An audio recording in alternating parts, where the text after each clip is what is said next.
Ultimately, what is the goal of big pharma? What are they trying to do? Sell the drugs. Sell their drugs. Are they trying to make a perfectly healthy American public? No, because they wouldn't make any money off that. They They'd go want out of people to be, business, right? yeah, they want people to be sick, quite frankly. Yeah, they want people to be needing their product, and their product happens to only be for sick people. It's not for healthy people. Like if they made something that was for healthy people, then maybe they'd have a different motivation, right? They actually want people to be sick, and they're not going to say it that way. And I'm not saying the CEOs and the, people who work at big pharma individually are evil people and that they're trying to kill people. I don't think that that's true, or that they want people to be sick. I don't think that that's true. But the business model is such that big pharma makes money when Americans are sick. That's the truth. And the pharmacist who sells you the drugs, who might be an awesome person and really cares about you, they're not going to change that system. They can't change the motivation of big pharma. So that's a big And that's not analogy. an opinion. That's not an opinion. That's just reality. That's just reality. And I don't know anybody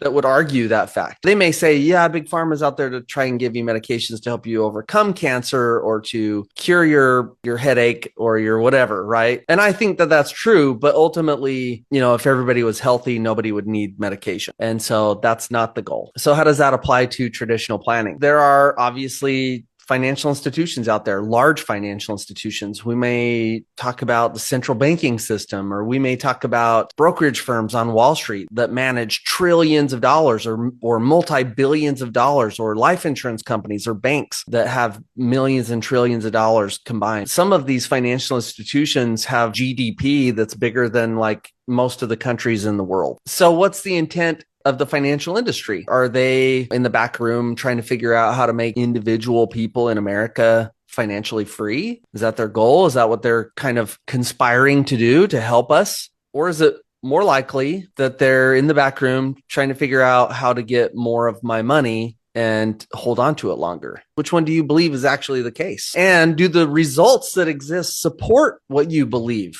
Right? Because that's the other thing. You may say, well, I think that they're good people. I think they're really trying to help us become financially free. What are the results? Are the results awesome? At this point in time, we have hundreds of thousands of financial advisors in the country, more than ever at any point in history in the United States. And we have more sophisticated technology than ever before in the history of the United States to help people make better financial decisions and be more successful financially. Are we seeing more and more people? Are we seeing a greater percentage of the American populace becoming financially free? Or are we seeing the opposite, where the majority of the financial populace is actually a growing number, is actually becoming more and more dependent on government welfare?